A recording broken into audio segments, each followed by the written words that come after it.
Looks like about 50% of the Department of Agriculture joining us here. Good morning, Department of Ag. Good morning, Chelsea. Half a day. Good morning. And I know there's a bunch of stuff you guys want to cover. But we want to start really with that arrest. Was like last week Friday.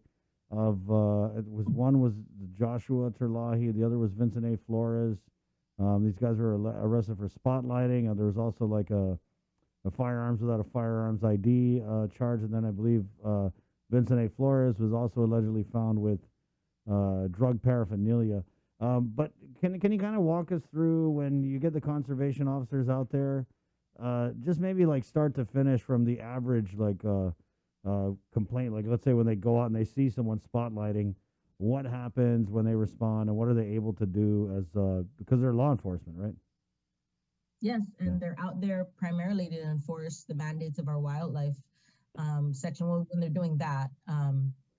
And they knew what they were doing when they were out there. So, as you know, that and this will tie to Christine stuff. Those were areas that have burned substantially in the last month. We had so many fires, and our forestry aides were out there fighting those fires. And then some of them, for some of the fires, they'd also initiated criminal arson investigations, and they do that in conjunction, with our conservation officers. But that night, our officers were out there monitoring for any illegal poaching activities, and when they saw the spotlight, they typically just watched to see what's going to happen, and they monitored the vehicle leaving the scene, and that's when they approached. And so when does so they approach the vehicle and we're not necessarily we are talking specifically about this one case, but also generally when they do make the approach, tell us a little bit about that, because I mean these are situations where they are approaching people who are armed, right? Yes, they follow all their proper procedures for ensuring that, it's not one officer approaching alone. They're doing it in a manner that ensures their protection. They probably, I'm assuming, had flashlights on as well so that they can see what's going on inside of the vehicle. They're calling out to the people to put their arms out so that their hands are not in a place where you can't see and possibly on a weapon. And I would assume that they're just doing what, some of the stuff you kind of see or anticipate that law enforcement. I was going to say what you see on TV, but Right. I'm sure it's a lot safer than that. I don't know how many spotlighting arrests I see on TV.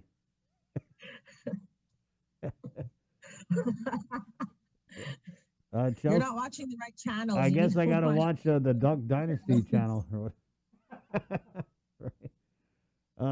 So We're gonna have our own channel. Right. That's what we gotta do. They should, yeah. Chelsea, so at what point does like GPD get involved, or do they get involved?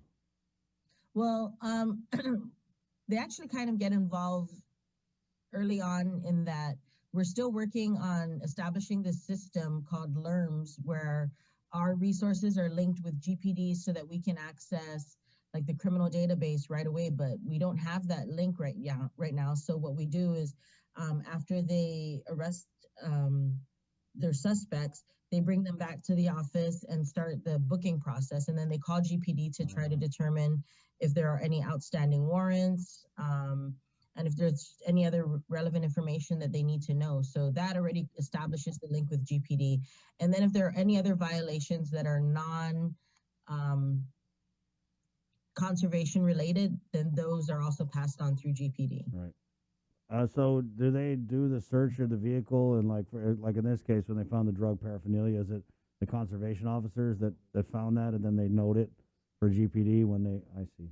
Yes, that's exactly what happened. And then also when you talk about the burning that goes on, since these two were arrested at that scene, is there anything or any investigation linking them to the burning of the area? I don't know if there's any link that's been established now, but I know that it's an avenue that they will pursue to try to determine if there's a link. Okay. But Christine would be able to comment on how a case gets started for the Wildland fire arson investigation. investigation. We actually had a comment here. What is spotlighting? Oh, spotlighting is when you're using a light at night with a firearm with the intent to, there's also something called protection of animals, and it's one of the violations. And protection of wild animals means that you're not supposed to have any take, which is like you're trying to catch, capture, or kill, or you have one already on you, a wild animal without proper permitting. And so that is done in conjunction with the spotlight and with the firearm. Then it's determined that your intent was to illegally hunt. Because there's that saying, deer in the headlights. So that's what the spotlighting is. Like when you put the light in the deer's eyes, they're like, and then they freeze. Then you get deer Caligwen and deer Gdoe. And legally though, you guys got to do it not with the spotlighting, but okay. Yes.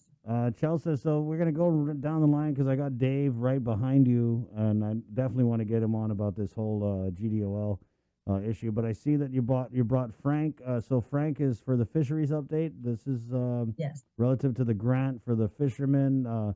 This has kind of been a long time coming, and I know that we had talked to you, I want to say it was late last year, and it kind of seemed like you guys are right there with the issuing of the checks.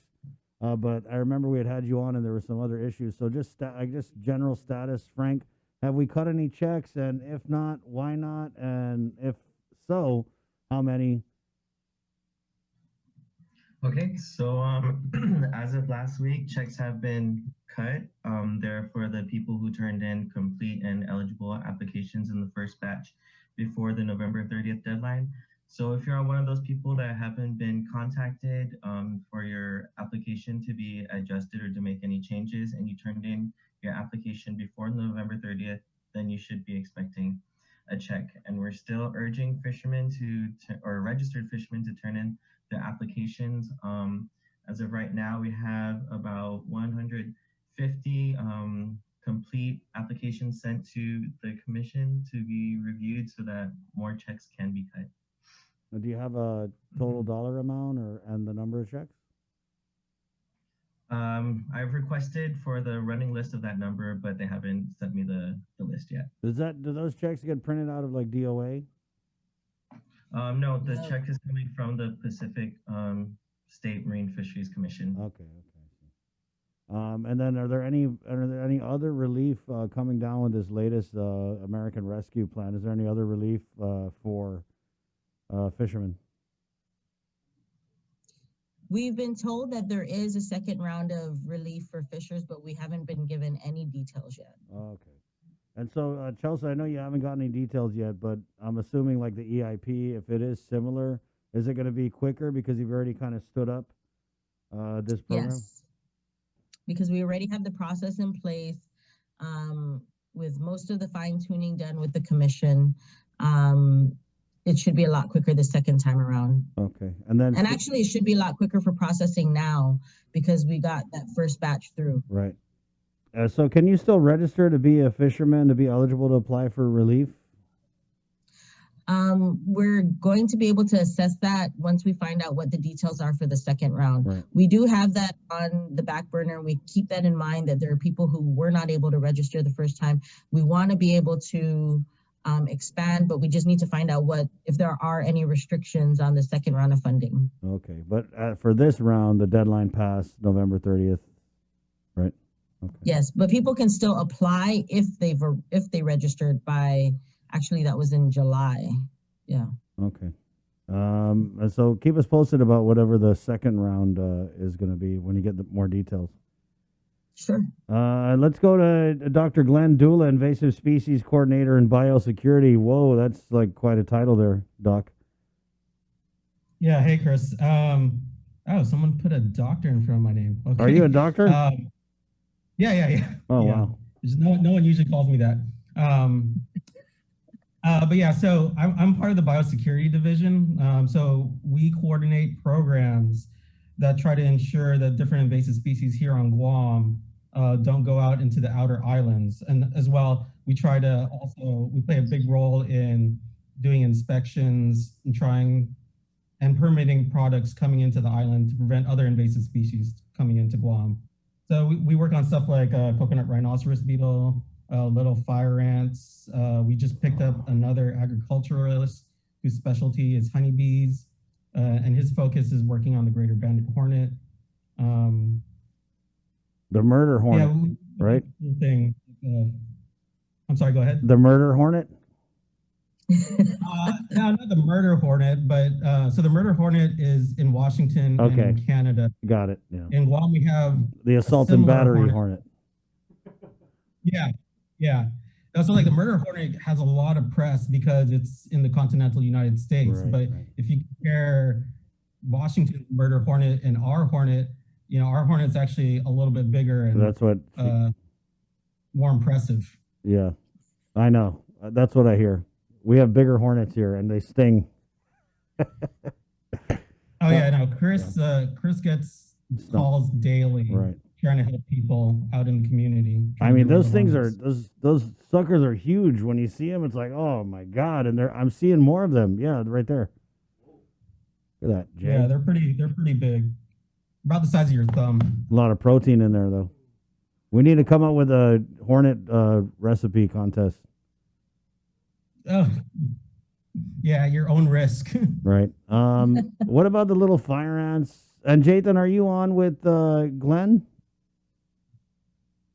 No, I think he's in a different building. Okay, no. So Dr. Glen, the little fire ants, like, man, how do you get rid of those guys? Because those are the worst. I feel like I'm in a constant struggle to keep them from coming in the house, and they're all like at the edges, the window. You know what I mean? They want in, but they don't like the aircon. Well, you can give us a call, Chris. We go out to the community. If you have a little fire ant problem, we'll help you figure it out. But usually, it's like anywhere from an 8 to 10 month process to get rid of them. So what we really try to preach, like if you have the money and the resources to get rid of them, you can. But we try to preach prevention. So we try to tell people, if you bring in plants into your house, or if you get a banana tree from your auntie or uncle, make sure there's nothing in it before you bring it into your house. Because once it's established in your property, it's almost becomes like a forever problem. Right. Yeah. That's why I gave up. No, don't give up. Don't give up, because your problem becomes your neighbor's problem. And your other they're everywhere, Glenn. I mean, I read some statistic like it was something in a small area you can find like 3 million of these fire ants, right? Yeah. Yeah, no, but if you're persistent, we've been really successful. We're working with Christine on getting rid of all the little fire ants out of their conservation forests. And out of the 30 acres that we've been working on over the course of maybe 2 years now, it's almost gone. Wow. Now we're working on the community adjacent to the conservation forest, so they get rid of their little fire ants, so we don't have to worry about them infesting the conservation forest again. Real quick, the community island-wide project. Don't give up. What are it makes it harder for me. What are home remedies? Are there any home remedies that kill these little fire ants, or do you got to get chemicals? No, there's a lot of stuff you can buy at Home Depot. Not a lot, but there are pesticides you can buy at Home Depot that are safe for in-home use. Okay. You just gotta know how to use them. Real quick, just call us and we'll come out to you. Dr. Glen, I want to ask you about importing plants. Are you guys finding out a lot of people are importing invasive plant species for sale? Yeah. We get the occasional report, and all it is really is a little bit more outreach and education. A lot of the businesses understand that they're not supposed to be selling invasive species. They just don't know what's invasive. Like a lot of things on the island have been here forever. It's like, oh, okay, I see this growing out on the side of the road. I see it everywhere. So, it's a pretty plant. Let's sell it. Everyone must love it, but they just don't realize what they're doing. They're just contributing to the problem. So usually we have commodity inspectors. They go out. They don't try to lay the hammer down, but they try to explain, the environmental impacts of spreading more invasive species and plants like that. Thank you, Dr. Glenn. And guys, be careful because it's not just like plants and trees that you get from relatives or your prims or your parties or whatever. I mean, I've gotten like bananas from friends or other type of golai, and they'll have the ants like I got a couple bunches of bananas. They got home, opened it up, and it was just like little red fire ants everywhere. So I don't know if you get the stuff. Make sure you check it out before you get in the house. Let's switch gears over to Chris Leon Guerrero, who is the nursery hobbit over there at the Department of Agriculture. Chris, you guys are pretty busy now that PCOR 3 is up and running. Are people coming in and getting what do you guys got there at the nursery? Yeah, so we've received an uptick of people coming in here into the nursery. There's been like a renewed interest in gardening and stuff, and so we are trying to meet the needs of the community by, sprouting a lot more varieties of vegetables and fruit trees that, we haven't been really carrying consistently over the years. So yeah, I think things are going along pretty well. And so anyone who's interested in gardening, stop by Department of Agriculture Plant Nursery and check us out. I think they'll be kind of like pleased to see that we've ramped up our production. So, yeah. Chris, do you have any tips on the local plum tomatoes seedlings?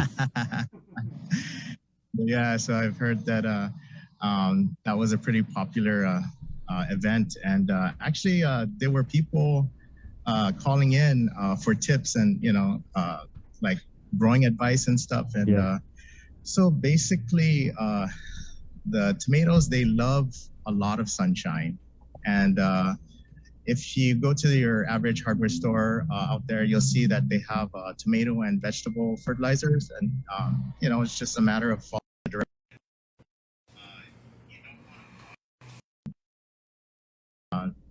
Because that kind of just forms like conditions that are right for diseases that hit tomatoes. So you're going to want to water at the bottom of the plant and not really wet the leaves. Yeah, because when I watered the leaves were like, no, stop. They were, no, serious, Chris. I know the Chief Justice is listening. She's like, yeah, water the leaves, you idiot. Yeah. We're in a challenge, guys. We're in a challenge with Chief Justice Gatewood of the District Court with this tomato seedling thing that they're doing for Law Month. So that's kind of what we're talking about. Chris, thank you. Thank you. And let's move on to... Wait, Chris, go ahead, yes. you should also, that's who you can schedule your visit with, so you can take a look. He has coffee, he has strawberries, he's trying to sprout blueberries. He's got pandanus? I forgot what was it. It is pandanus. I think he's growing out there too. He's got a lot of amazing stuff. That sounds great. He's being very modest. What are the hours there, Chris? So we're open Monday through Friday from 12 to 1, and then 8 to 12, and then 1 to 4:30. Sorry. Got it. Okay. Let's move along quickly here. Jathan, what do you got for us? Morning, Chris. So morning. The last time we were on, Guam Department of Agriculture was awarded $121,000 by USDA AMS for micro grant for food security program is the name of the grant. Hello?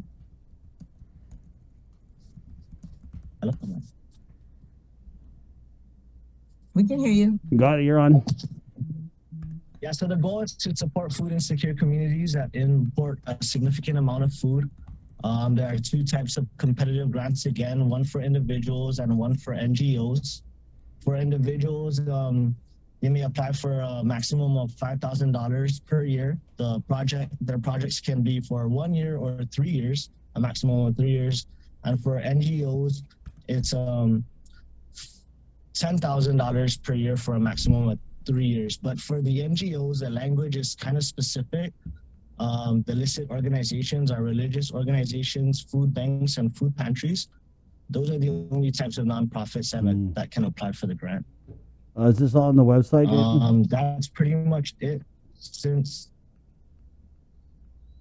Yes, sir. It's you can visit us on our DOAG website's resource page, the www.rdoag.guam.gov. Okay, I'll have Jason Yes, throw sir. that in the comments. Thank you, Jathan. Christine, let's close it out. Christine, she's the forestry chief. Yep. Good morning, everybody. Morning. So I'll wrap it up with some outreach.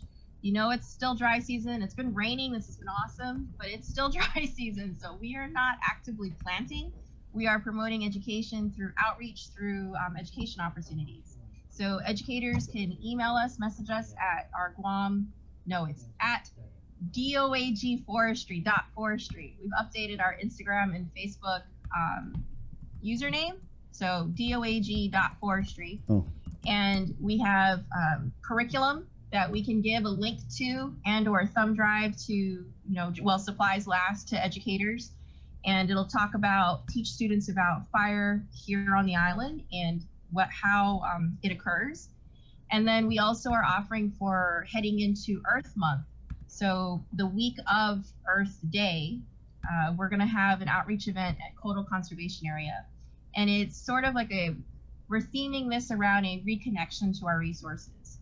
And because you have water, you have hiking, you have the Tarzan pools and Tarzan Falls in this location.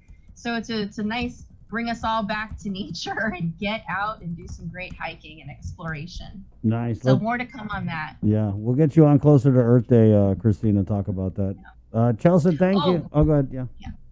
No, I was just gonna say for anyone else interested leading up to Earth Month, we did have a Gdoe Librarians field trip out to the site.